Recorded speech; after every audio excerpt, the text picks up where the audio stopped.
Adviento.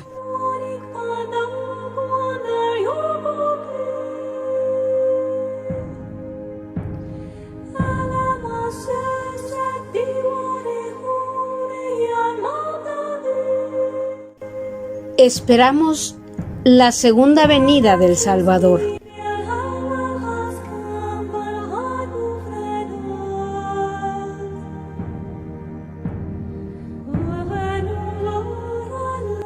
Adviento, día 9. Soy María de Nazaret,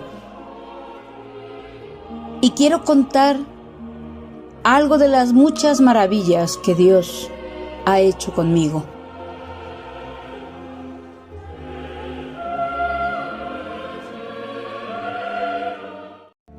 Durante el resto del tiempo, después de la boda, nuestro amor ya tenía un nombre: Jesús.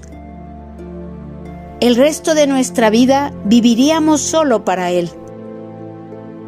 En este mes estrenaríamos hogar, el nuevo templo de Dios. Sin embargo, no llevábamos mucho de casados. Yo acababa de entrar en el 8º mes y ya nos preparábamos mi madre y yo para acoger al niño que iba a nacer, cuando ocurrió algo inesperado para nosotros. Llegó una patrulla romana y reunió a los hombres en la plaza junto a la sinagoga. El escrito se leyó en latín y luego un escriba que acompañaba a los soldados lo tradujo al arameo para que nos pudiéramos enterar. Fue una sorpresa para todos, pero más para José y para mí. Se trataba de un edicto del emperador Augusto, que según se contaba, era válido para todo el imperio y por lo tanto también para Israel.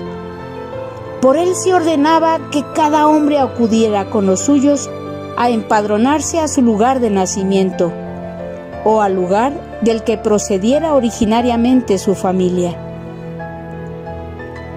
Aquello para nosotros en ese momento fue terrible, pues nos recordaba una vez más nuestro sometimiento a los romanos. De hecho, no faltaron motines ni revueltas entre los grupos de guerrilleros de los celotes, que hablaron de resucitar la antigua rebelión de los macabeos contra las pretensiones de Antíoco el Sirio.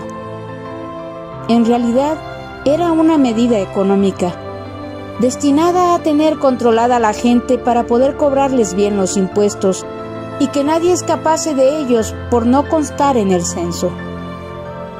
Esto lo entendió todo el mundo y por eso la gente se sentía dolida, pues les afectaba más al bolsillo que al honor. Para José y para mí, el problema era distinto. José era de la estirpe de David. Se veía forzado pues a desplazarse a Belén, que está al sur de Jerusalén. Desde Nazaret y en mi estado, era un viaje de una semana larga, parecido al que había hecho cuando estuve en casa de Zacarías e Isabel. Corríamos muchos riesgos al hacerlo. Riesgos de abortar, porque mi estado era muy avanzado y el viaje era fatigoso. Riesgos de sufrir atentados y pillajes, no solo por parte de los bandidos, sino también por parte de los celotes, que enseguida amenazaron con matar a los que secundaran el edicto de Augusto, acusándoles de idólatras y colaboracionistas. Riesgos, en definitiva, porque no sabíamos qué encontraríamos en Belén, ya que eran muchos en Israel los que tenían su origen en David. Y si todos acudían allí, no habría ninguna posibilidad de encontrar acomodo en el pueblo. Sin embargo, teníamos que obedecer. Una vez más nos sentimos como una caña azotada por el viento. Nos miramos, con las manos cogidas y la preocupación en los ojos. El niño jugaba dentro de mí y no dejaba de darme golpes. «¿Qué vamos a hacer, María?», me dijo José. «Si no vamos, tendremos muchos problemas con los romanos. Si nos ponemos en camino, tendremos que arriesgarnos a un ataque de los celotes y a ponerte a ti y a nuestro hijo en peligro por el duro viaje. José, le contesté mientras le sonreía para tranquilizarle. Me parece que vamos a tener que acostumbrarnos a las sorpresas. Solo si creemos ciegamente en Dios y en que Él está detrás de todo, incluido lo más incomprensible, estaremos a salvo. ¿No es Él mucho más grande y poderoso que todos los señores de la tierra? Recuerda, José, en la confianza está vuestra fuerza, nos lo decía el profeta Isaías. Así es que vamos a prepararlo todo para partir cuanto antes. No tardamos muchos días en hacerlo. Como no éramos los únicos que teníamos que viajar, se organizaron numerosas caravanas en una y otra parte del país, con lo que los caminos se vieron atestados de gente. José me preparó el borriquillo que teníamos en casa, con todo esmero, y me hizo una especie de cesta en la que yo podía ir protegida del sol y con una relativa comodidad. Él, en cambio, marchaba siempre a pie, junto a mí, llevando las bridas del animal. Así cruzamos todos los días las montañas. Llegamos a Belén y llegamos a media mañana. Ya era la última etapa de nuestro viaje. Debíamos instalarnos allí y empadronarnos para regresar a Nazaret lo antes posible, para lo cual deberían pasar unos meses, porque el parto ya estaba encima y yo no quería viajar con el niño recién nacido. Sabíamos por otros peregrinos que encontramos en el camino que la ciudad de David estaba abarrotada de gente. Era pequeña y no tenía capacidad para acoger a tantos como se decían descendientes del gran rey de Israel. De hecho, muchos habían decidido instalarse en Jerusalén o en otras aldeas, a la espera de que se pudiera llevar a cabo la inscripción en el registro romano.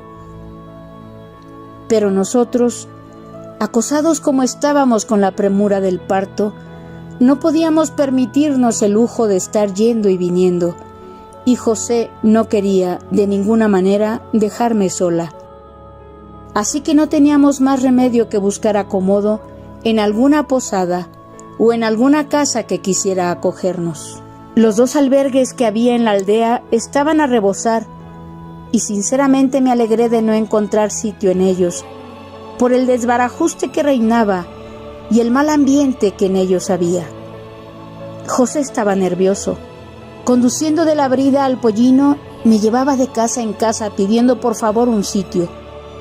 Incluso me mostraba a las mujeres para que se compadecieran de mí, alegando que estaba a punto de dar a luz. Todos los sitios estaban llenos, sobre todo de familiares, aunque también en algunas casas habían alojado extraños como nosotros, pero que habían tenido la suerte de llegar antes. No es que nos trataran mal. Muchas mujeres se compadecían de mí y me prometían ayuda para cuando se produjera el parto, pero me mostraban la casa, llena de gente e incapaz de albergar a nadie más. Por fin, una señora, al ver nuestro agobio, nos habló de unas cuevas que se encontraban a la salida de la aldea, iniciando ya la caída hacia el valle. Allí, nos dijo, solo se guarda el ganado, pero es probable que podáis encontrar algún hueco donde guareceros, al menos por esta noche. De hecho, el tiempo había pasado y con tanto ir de casa en casa, el día estaba ya acabando y las sombras de la noche se nos echaban encima. Decidimos probar y preguntando a unos y otros, dimos con las cuevas que efectivamente no están lejos de la aldea. No había nadie en ellas. Las ovejas, principal ganado del pueblo, estaban más abajo, en el valle, donde están los pastos de invierno. Las cuevas eran unos laberintos de más longitud que anchura y en el que estaba, más cerca de la entrada, decidimos acomodarnos, en parte porque allí el olor era menos intenso. Eran cuevas que servían de aprisco para el ganado y que estaban llenas de excremento. José se introdujo por ellos con una tea encendida y volvió asegurándome que estaban vacíos. Como pude, limpié un rincón de la primera cueva donde nos introdujimos y allí extendimos nuestras mantas y nos dispusimos a pasar la noche. El pollino se quedó junto a nosotros para darnos calor y para protegernos con su cuerpo. Mientras íbamos de camino a Belén, yo pensaba, el Espíritu nos conduce hacia la ciudad de David. Acaricio mi seno y siento que tiene prisa de nacer. Le sonrío a José y él entiende. Los dos tenemos ansias de verlo y también temor. Estuve pintando de colores el camino. Parecía que todos los paisajes y las aves del cielo nos saludaban. Nuestros cantos se unían a las melodías de la tarde y la gente al mirarnos pensaba que ese par de jóvenes estaríamos locos. Y tenían razón, locos de alegría porque Dios puso su mirada en nosotros. Estando ahora aquí en la cueva, hoy sé que el cielo no está allá, lo traigo en mi corazón. Y solo estábamos ya a la espera.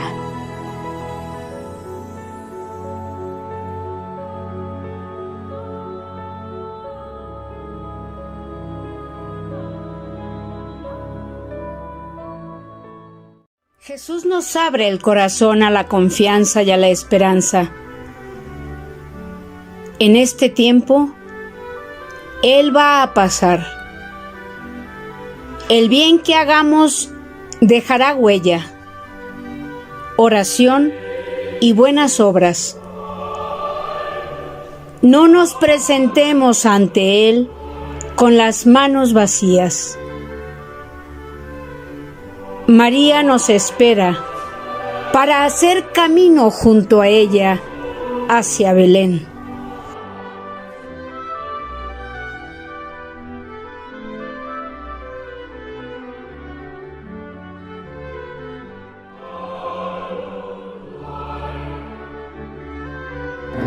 Solamente tú puedes curar este mundo roto. Solamente tú puedes cambiar este mundo roto. Solamente tú puedes salvar este mundo roto. Si te dejamos pasar.